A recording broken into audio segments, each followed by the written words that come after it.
Hello, everyone, and welcome. My name is Jonathan Hollander, and I'm the artistic director and founder of Battery Dance, which on July 1st, 2021, in the pandemic, goes into its 46th year, getting ready for what will be the 40th anniversary of our festival in August, the Battery Dance Festival.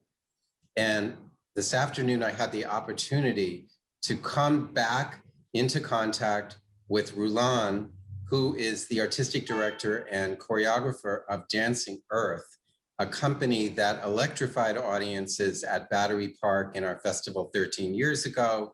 Thank goodness that the Smithsonian brought your team to us, and fabulous reviews and wonderful audience response. And for me, truly enlightening performance. And then last year, when our festival had to go digital because of the pandemic, we had a kaleidoscopic image of the earth and nature and dancers that came also from Dancing Earth. So you have really enriched the Battery Dance Festival, Rulan, and now you're enriching my dance diplomacy interview and bringing me in contact with a great dancer, choreographer, visionary. So I'm going to leave it to you to introduce yourself and then introduce us to Raoul. Thanks so much, Jonathan. What an honor.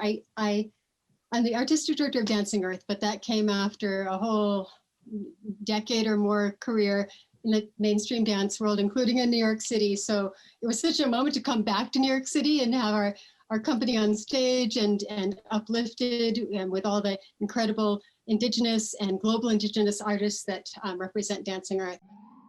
When we think about our influences, besides our ancestral influences, what has really been impactful in my life are the dance influences, the artistic influences. So I'm really excited because Raoul Trujillo, he's a real groundbreaker. He pushes boundaries. He's innovative. And I think I came across his work back in the olden days before there was even a computer. This is like you see an article 4 years later about someone doing this work, like, where are they? Everything took more time. But at one point in my life, I was able to work with Raoul, and I've been trying to loop him in as a collaborator or consult ever since. He's known to the world as a, quite accomplished actor, but he has a whole life before that as a director and a choreographer and dancer and visionary. So so glad to see you here today, Raoul. I'm so glad you had time for us. Well, thank you both for asking me to do this. I literally, an hour ago, I was setting up a round pen for my horses, just to keep working with them, cleaned off the dust, wet the hair bag a little bit. Well, my horse is parked right outside on Broadway. Yeah, you mentioned horses, but I know you had your career in New York, but I remember you had very little studio training, but you mentioned that you had been in the lead in Equus on stage as a young man, and that was one of the things that catapulted you into dance. Is that my memory right? Yeah, your memory serves you right. But it came about because I knew I wanted to be a dancer. I knew I wanted to be a performer my whole life, but it just didn't really present itself to me, growing up in northern New Mexico in the 70s. So it was really, I was a skier though. I was a mountains, a snow skier, which I think really propelled me into the world of movement. And, coming down with that kind of speed and force and power down a mountain, that's really what gave me the impetus to move. But it was leaving that world behind that took me on a trip down through Mexico, Central America, and South America in 1977, I want to say. And that's what changed my life and made me realize, okay, the skiing days are over and it's time to go to the theater, to the stage, which is where it's going to happen for me. But I went back as a scenic painter and light builder and pure technical stuff, because you show up at a local theater, there's like no one's gonna say, hey, who are you? You're like, oh, I'm just willing to help, and you get hired to do that. But luckily, it was a drama teacher from my high school who moved to Santa Fe, a wealthy woman who was going to produce her first production of a major theatrical production, Equus. Everybody knows that, Peter Shaffer play. And it was that play that was my theatrical debut in 1977. And I remember afterwards, people were like, "Oh, you're a dancer," and blah, blah, blah. And I'd be like, "Yeah, I guess I am." And that's what kind of did really sort of trigger off, okay, I think I've got something going on here with movement. And so it forced me to really look into that. So yeah, I moved to LA and went to USC, University of Southern California, where I started studying some dance. But, USC was not known as a dance school at all. It was tied in with physical education. But more importantly, it just allowed me to get my feet wet. And I just remember the teachers laughing hysterically when I was doing my audition at the ballet bar. I mean, I could twist and turn in every direction, and they're just like, "Oh my God, this guy's like a pretzel, but he's going to break something or hurt something." But I was smitten. I was determined that this was what I was going to do. So just how long did you stay at USC? Literally for only the one semester from January to May. And because I was 24 already, because I was late getting into it. But it was just to stay physical, to move. But it was my teachers who put me in a production and had me in every single dance. And I was like, lifting girls, throwing them all over the place. I could do whatever. I could run across rooms. And I think you're 6 feet tall. So I think that your height and your good looks, they were not going to let you get by with backstage work. No way. And they really were instrumental in saying, you need to go somewhere. You need to go to Toronto. You need to go to New York. You need to go to an intensive summer dance thing and go for it. And I was like, okay. So I moved with $500 in my pocket to Toronto and ended up for the summer. And that was my first sort of Graham introduction. And Kazuko Hirabayashi, Bertram Ross, all the old guard of Martha Graham, those were my teachers, as well as Toronto Dance Theatre. They were all Graham based. And that lasted a summer. And then I got a year scholarship. So I stayed a year. And then after that, I think I did my first full evening work. I mean, that's how ambitious I was. Like, I can do this. So I just created work using strippers and martial artists and actors, anybody that wanted to just be in a production in Santa Fe. That theater has since burnt down. And then that led me to another $500 moving to New York City. And again, another scholarship with Nikolai Dance Theater. And that's really how it all kind of happened I was going to say with Nick now, I stayed dancing with him for 8 years. So it was a good 10 years of solid dancing and touring all over the world. And he was known as a great teacher as well as a phenomenal creator. So I think that you ended in a very good place in terms of just filling in the blanks in terms of your technique and everything else. Absolutely. I mean, at that point, I was entertaining, everybody in, Paul Taylor, just everybody who had a company. Eric Hawkins, of course, was the first one. And he was like, "I would love to have you."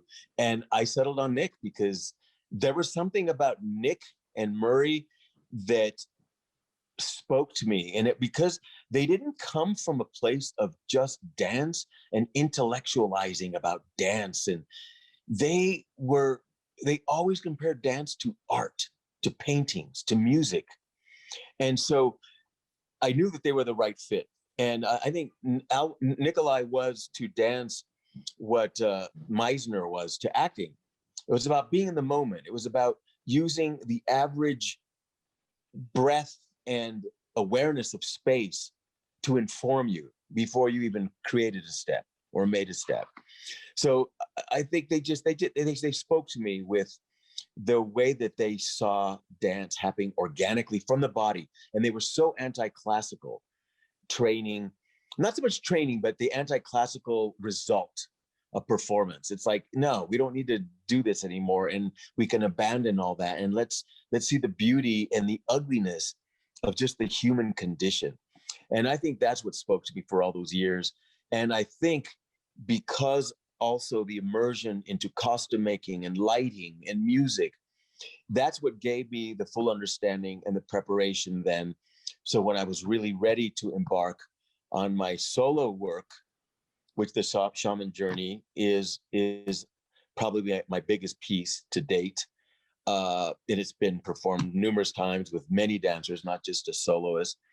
But also, it also prepared me for my work with American Indian Dance Theater, because I could go in there. Pause here, because there's some big things you're bringing in. Well, I'll bring it in, and then you can break it down, and I'll end right there. But that was the end of sort of what I want to call the modern classical phase of my work. And then now I was embarking onto what I would say was truly bringing Indigenous myth and realities into the dance and onto the stage.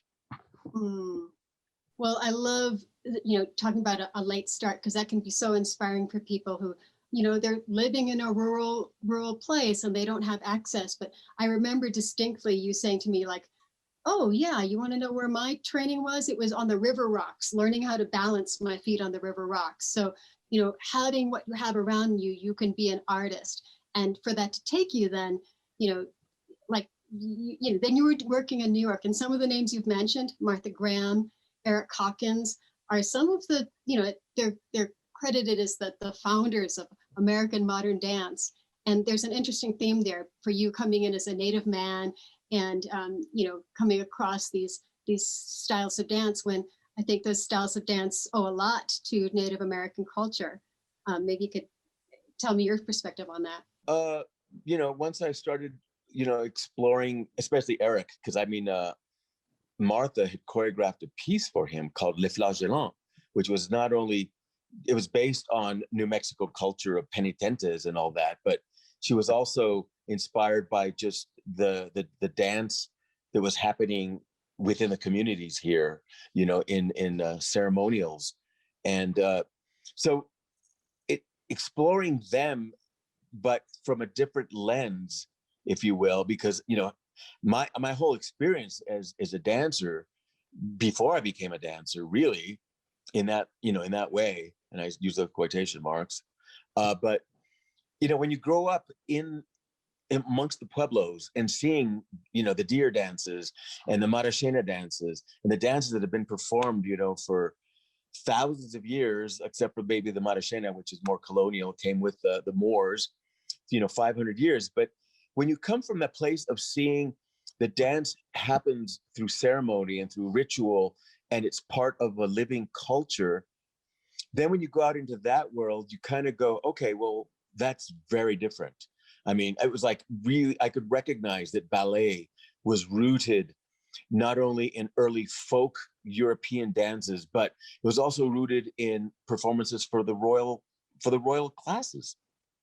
So hence these upright, very rigid bodies, speaking of, and it had nothing to do, I couldn't even relate to it, really.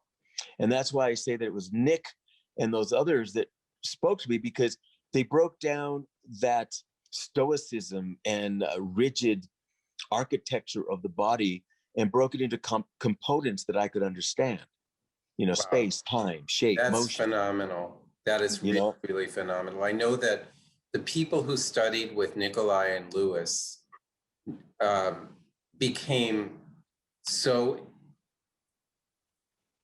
advocating of their methodology, and that it was a unique way and unique pathway in dance training. Not just the work itself, which was magnificent and unique, but also the training.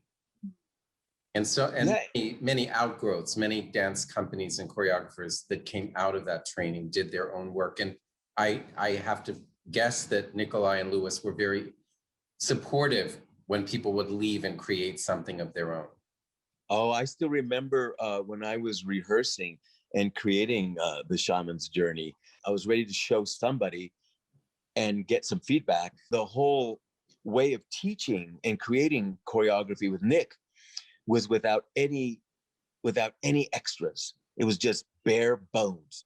If the choreography could stand on its own without costumes, without anything else, and just bare bones, that's when he would go, "You're onto something." And if you didn't recognize it, he would call you on it right away and just say, look, no. There's no foundation here. There's no architecture here. Mhm. So I remember when I called him in for that very first viewing of the shaman's journey. And again, this was a stage piece. This is a 20-minute piece. And he was blown away. He was blown away by the purity of the execution of all the movements, of all the spirit components and animal components. He was just like, wow.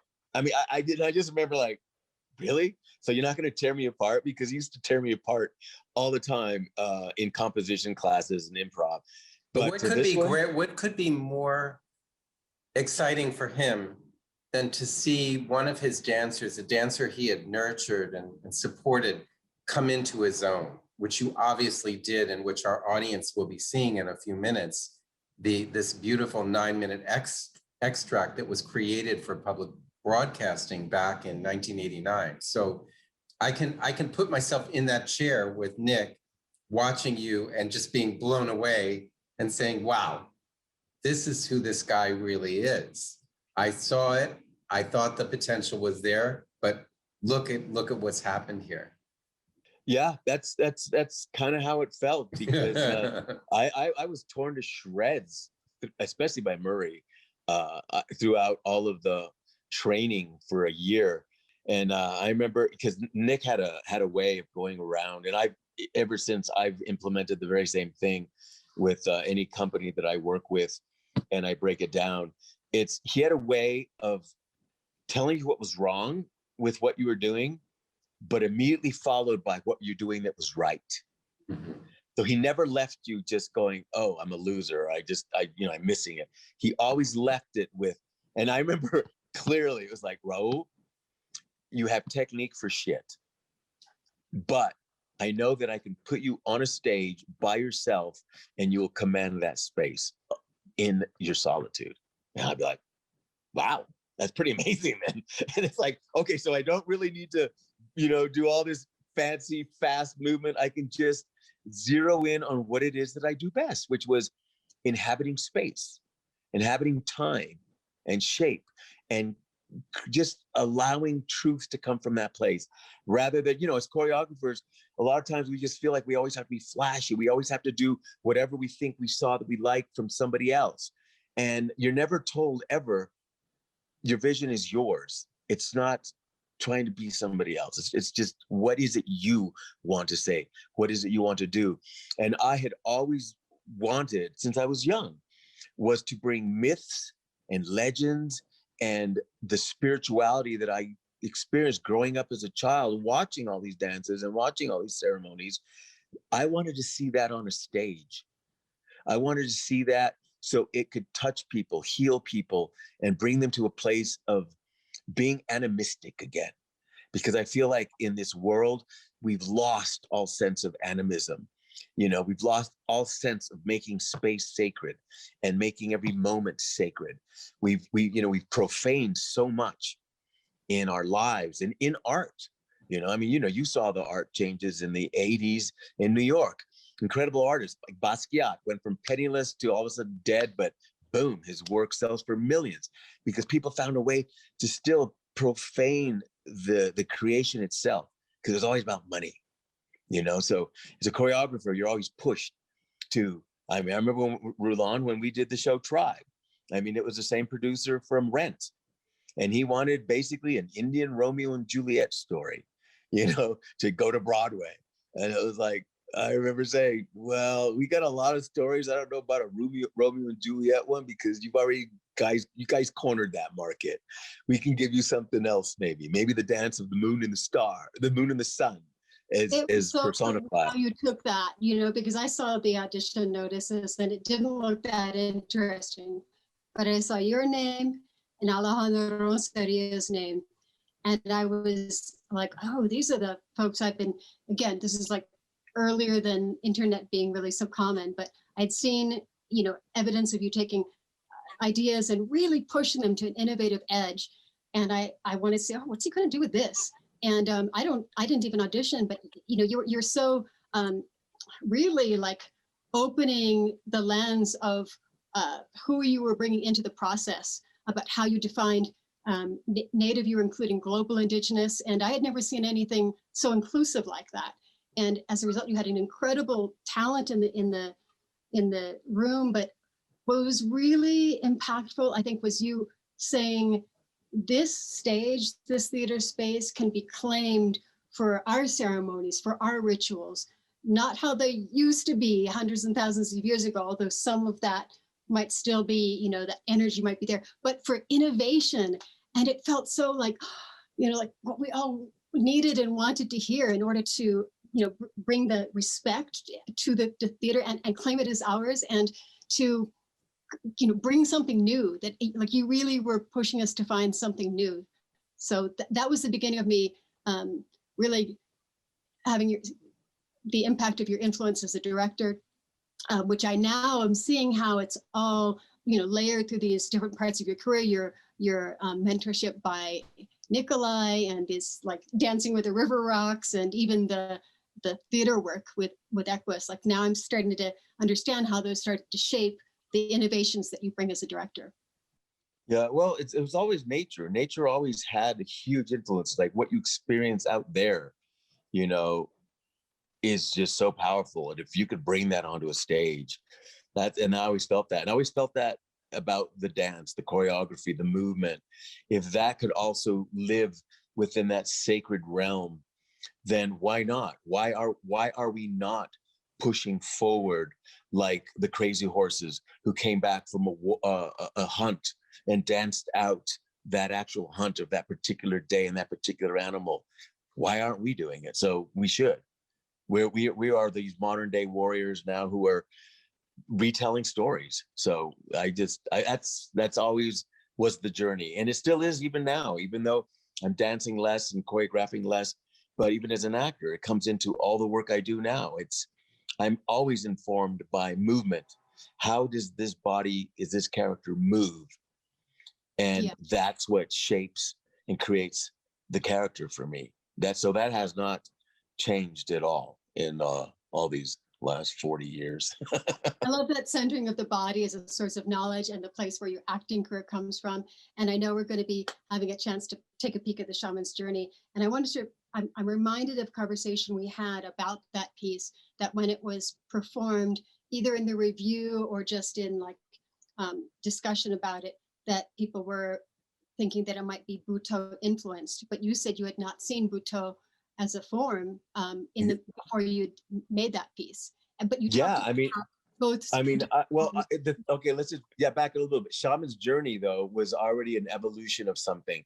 I had done a solo, which was the very last piece of the Shaman's Journey, the ancient one, the one covered in clay.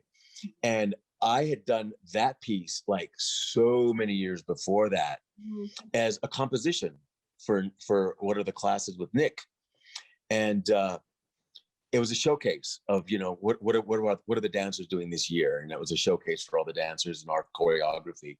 But so that piece came earlier, but it was based on the mud dancers from the Pueblo culture here in New Mexico that, you know, I was witness to growing up. So that's what that was based on.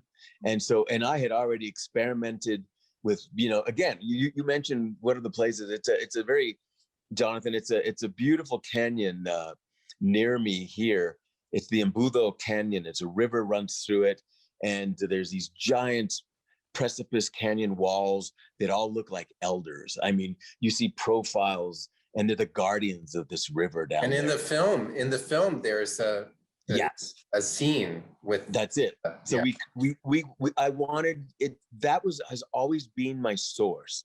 That is where, when Rulan mentioned earlier, I taught myself very basic things, because I remember, you know, I was young. I was going there, you know, since I was a child. So, and even when I was in New York, and I was in my 20s, every trip back to New Mexico, I'd spend 4 days there just to sort of clear all the shit from New York and purify myself to come back and be around family and home again. But it was that particular place, that river, where I learned, I taught myself balancing on one leg and doing extensions and all that. And if you can do that on a rock in the middle of a rushing fast running stream on slippery moss rock. If you can do that, No. We have to have the dance floor. It has to be perfect. It has to be sprung wood. Well, that's what I'm saying. So if you can do all the stuff that I was doing, I used to run up and down these canyons from boulder to boulder, jumping barefoot on, and then you hit a slippery mossy bit, but you catch yourself. But that's where I learned how to move, so that when you hit a even floor, that was like, this is not a problem at all. So I always thought about that when I would create certain movements and on dancers, I would try to put yourself in this situation. Don't put yourself on a floor trying to just balance, because that's harder than hell. Try just balancing, because you are part of a rock that is stationary in this river and water's gushing through past you. Feel that. And all of a sudden it just changed people's reality, because it's like, oh, okay, boom. I don't have to worry about listening to Raoul talk this way and thinking about the piece that we saw of Dancing Earth last year, and your Rulan, your emphasis on the interaction between the human body and the dancer and the space and the nature. This is something that, at my entire career, it's been here in New York. So it's not about the dance in nature, because I'm so removed from nature here. But as a viewer, as a curator, as a producer, I'm just enriched by your experience and seeing how dance can live in this earth. And I think this is a perfect segue to go to the shaman's journey and to see the way that Raoul interacts with the different surfaces that he's dancing on in this piece, the way that the sand or the dust rises up when he does his footwork in that circle. We're all going to see this. It's something just elemental, and it's something very pure, and yet it's built on all this experience that we've just been hearing about in terms of, the information, the education of a dancer. But I remember very clearly too, all those years when I was still creating solo work, even while I was living in New York City, I was using the same energy that was in the city. Even though it was urban, it was still the same vibrant, vital energy. And it was still there. I mean, and that was Nick. Don't you remember in the 80s, they called it site specific. That's the term they gave it. Remember? It was when you took dance out of the theater, out of the dance studio, and you went to a park. You went to something, they called it site specific, because it was trying to, again, break out of that headspace that it all needs to be indoors. And Nick was great for that, because I remember we did a piece in Taormina on Sicily, and Mount Etna was erupting in the background, and we were performing in an old Roman ruin that had been turned into a dance platform area down below, where we did some of the work. But some of our other pieces, we were like up on these pillars with the volcano erupting behind us. So he immediately told us, this is how big the vision has to be for all your movement. It has to be this big to transcend and to compete with a bloody volcano or whatever, a river or something. That's how big and truthful it has to be. So well, you actually put that into, when you were directing, you put that into he's called Concrete Warrior. I think I remember the lyrics. Yeah. Skyscrapers are my canyons. Another way of seeing the city is, in fact, all of those materials, they are captive materials from nature. Everything comes from nature, but I do want to get back to that Bhutto point, because you said, right, even though you had, So when I did see Sankai Juku, I was just like, oh my God, I'm doing that, because it was basically born out of this necessity. When you have that kind of genetic memory in you anyway, through all your ancestors, and then, you've got Bhutto dancers who have created a whole movement of dance coming from healing their humanity, healing the toxicity and the poison of atomic, bombs going off in their lands. And that created this whole movement of dance. But yet for me, it was rooted from something more positive because it came from a genetic memory of the mud dances that I'd experienced as a kid. But either way, they both gave birth to slowing down movement, slowing down ceremony, slowing down everything to just this utter sublime timelessness that existed in the execution of movement. And you see that in the very last section of the ancient one in the shaman's journey. It was all slowed down. So you see the water literally dripping off the fingers. I mean, you know, it's again, but it's a long story. It's been a great masterpiece. I love it. Masterpiece. I think we're ready. We've got the appetite. We're going to see this beautiful, beautiful film. And it's going to have a new generation of audience members. So that is wonderful. Thank you, Rulan, for introducing me to Raoul. I feel like this is the first, I hope it's like the prelude for many more conversations, Raoul. And Sir Rulan. Absolutely, conversations. And please, I would do anything to come back to my old tromping grounds of New York, Battery Park.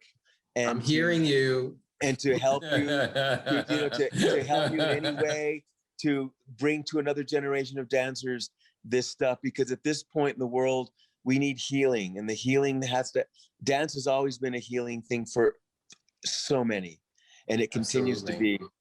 And, however, bring me back to New York, and I would gladly partake in anything that you have to offer. Okay, the thought is planted. And as we say here in Indian country, you plant the seed, the plants will grow. Thanks for the connections, both of you. Yeah, thank you so much.